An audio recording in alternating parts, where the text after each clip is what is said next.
Selain Kapadokia, menjelajahi kota Konya menjadi perjalanan jelajah Ramadan yang syarat makna. 15 menit meninggalkan kota Konya, saya berada di Desa Sile. Sebuah desa yang sudah ada sejak 5.000 tahun yang lalu. Pemandangan di Desa Sile sangat jauh berbeda dengan kota Konya. Saat ini saya berada di Sile Village, yaitu salah satu desa tertua di Konya. Dan di sini saya diajakin untuk melihat salah satu bangunan tertua yang ada di sini. Kira-kira apa itu? Ikuti jejak saya, jejak petualang.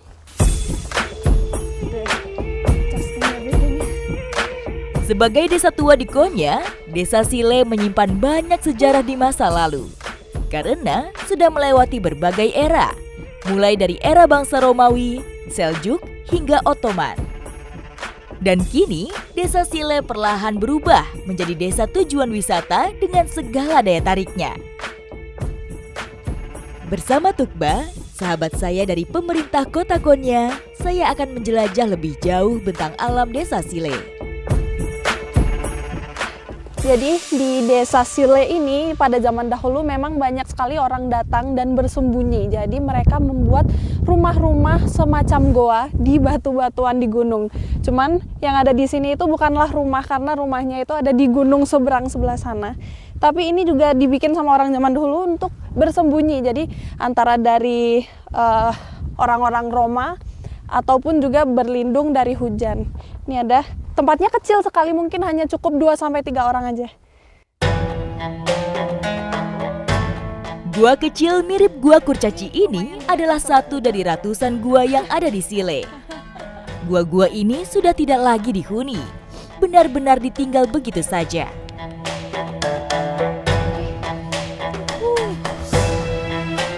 Setelah melihat goa persembunyiannya, sekarang saya mau menuju ke salah satu jembatan yang digunakan oleh orang-orang zaman dahulu untuk menyeberang ke desa seberang.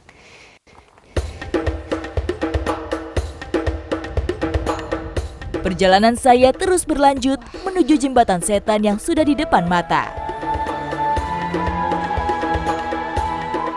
Jadi pada awal-awal jembatan ini dibangun memang digunakan untuk menyeberang dan juga untuk berlindung dari tentara-tentara perang pada masa itu. Karena memang lokasinya yang sulit ditemukan, jadi ini adalah tempat bersembunyi yang paling pas. Nah, kalau untuk sekarang, ini juga jembatannya itu masih difungsikan oleh para peternak. Jadi biasanya hewan-hewan ternak itu diajak menyeberang lewat atas, domba-domba. Nah, ini di seberang sini biasanya kalau pada musim panas itu masih ada ladang rumput. Tapi karena sekarang bukan musimnya, jadi kita bisa lihat semuanya itu pada kering. Makanya nggak ada kegiatan para gembala sekarang. Saat jembatan ini dibuat, bagian bawahnya merupakan sungai dengan aliran air yang sangat deras. Namun sayangnya, kawasan ini sudah tidak pernah lagi terjadi hujan dengan intensitas yang tinggi, sehingga membuatnya mengering. Maybe. Oh my god, I think I cannot do this. It's okay. You can hold my hand. Oh really? You can hold my Oh hand. my god. It is really deep. And there are no railings. It's okay. Just look at me. Jadi memang agak mengerikan karena di jembatan ini nggak ada pegangan, sedangkan tingginya itu sekitaran 10 meter. It's okay, it's okay. Oh. Apalagi bukan air ya, jadi kalau jatuh itu kita nggak tahu aman atau enggaknya karena batu-batuan aja di bawah. Saya juga bisa merasakan tiupan angin yang cukup kencang saat melintasi jembatan. Jadi, pijakan kaki saya harus tepat supaya tubuh tetap imbang. Tangannya sampai bergetar dan berkeringat. I cannot take Okay, myself to look down. Now we're good. Now we're good. Yay! Finally! Whew, how was it? How was it? You were shaking a little bit. You still shaking? Yeah. A little bit. Meski bukan trek panjang, tapi perjalanan saya di Desa Sile sangat menyenangkan.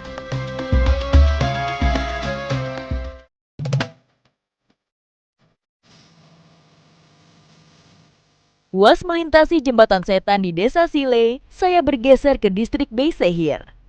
Butuh waktu lebih dari 1 jam untuk sampai ke wilayah ini. Perjalanan saya ke Beisehir untuk melihat masjid tertua yang dikenal sebagai Masjid Kayu.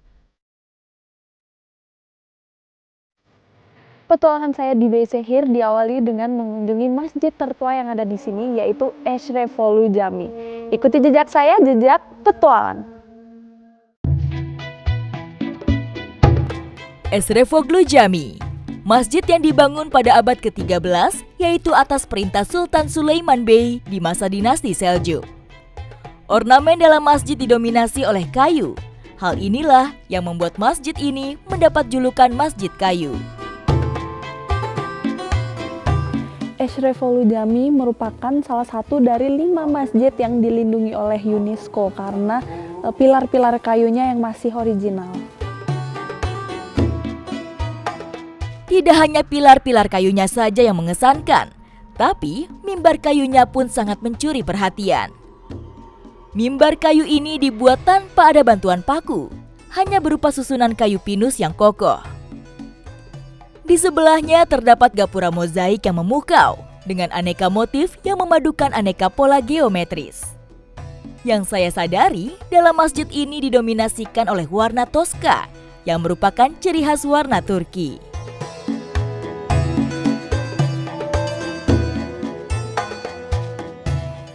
Jadi pada zaman dulu atap ini terbuka dan di bawahnya ada lubang untuk menampung salju. Jadi salju-salju yang sudah tertampung dalam lubang ini gunanya adalah untuk menjaga kelembapan kayu-kayu supaya tidak rapuh dan tetap bisa berdiri tegak. Meski tumpukan salju itu sudah tidak ada, tapi ketika saya masuk ke Masjid Eshrefolu ini, suhu yang sangat dingin menyambut saya. Bahkan, karpet tebalnya pun terasa sangat dingin.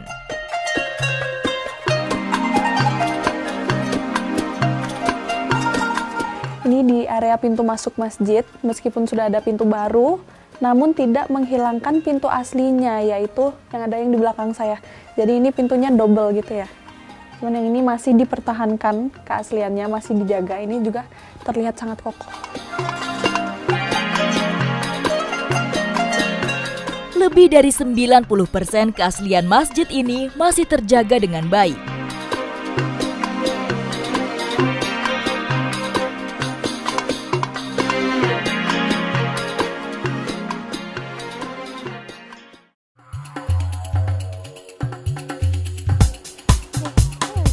Matahari sudah terbenam. Saya memutuskan untuk kembali ke Konya untuk melihat dan merasakan secara langsung budaya masyarakat Turki saat Ramadan. Wah, ini setelah berbuka puasa saya agak kaget ya diajak ke sini karena tempatnya itu benar-benar ramai sekali, dan satu hal yang saya notice, jadi semua orang di sini tuh pada berkumpul ngobrol tapi sambil minum teh. Nah, sekarang saya mau nyobain. Ini ada salah satu kedai teh yang cukup ramai, jadi saya mau masuk. Jejak saya, jejak petualang. Di Konya, saya bisa menemukan hampir setiap sudutnya terdapat kedai teh. Namun, kedai-kedai teh ini baru mulai berjualan saat sore atau malam hari. Di bulan Ramadan seperti ini, kedai teh lebih ramai dari bulan-bulan yang lain. Tidak mau menyanyiakan momen ini, ditemani teman Turki saya, Tukba, saya ingin merasakan budaya minum teh khas warga setempat. Jadi ini tehnya sudah datang dan memang benar-benar panas, bisa dilihat ini masih agak beruap. Nah, orang Turki itu suka minum teh yang benar-benar panas sekali. Kalau sudah menghangat, mereka nggak minum, melainkan akan diganti dengan teh yang panas lagi. Saya coba ya, semoga nggak terbakar.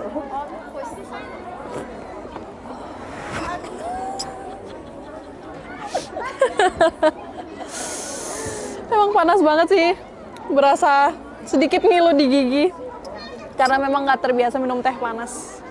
Oh yeah, and I heard Turkish people drink up to 8 cups a day, 8 cups of tea. Is it true?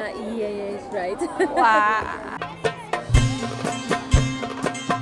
Bahkan, dalam satu kesempatan, satu orang bisa menghabiskan sampai 10 gelas teh.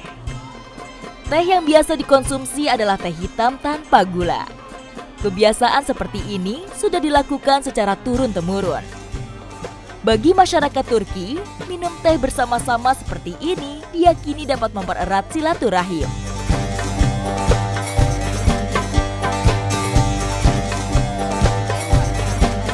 Banyak yang menikmati teh tanpa makanan pendamping, karena minum teh merupakan rangkaian akhir setelah makan besar. Jadi ini adalah nama dari gelas teh tradisional yang cuma saya temukan di Turki. Nah, orang Turki itu cuma minum teh dari gelas seperti ini. Kenapa? Karena dia nggak terlalu kecil, jadi nggak cepat habis. Tapi ukurannya juga nggak terlalu besar, jadi tehnya itu cepat dingin. Karena orang Turki memang suka teh yang benar-benar panas. Apalagi dengan bentuknya yang seperti vas, itu enak sekali digenggam bahkan tanpa pegangan. Budaya minum teh selagi hangat juga dilakukan ketika menjamu tamu. Pemilik rumah biasanya akan segera mengganti teh yang baru ketika teh yang disuguhkan kepada tamu sudah mulai dingin. Kebiasaan di Turki memang biasanya minum teh sampai tengah malam. Namun saya rasa ini sudah larut, jadi saya akan beristirahat untuk memulihkan energi. Ikuti jejak saya, jejak petualang.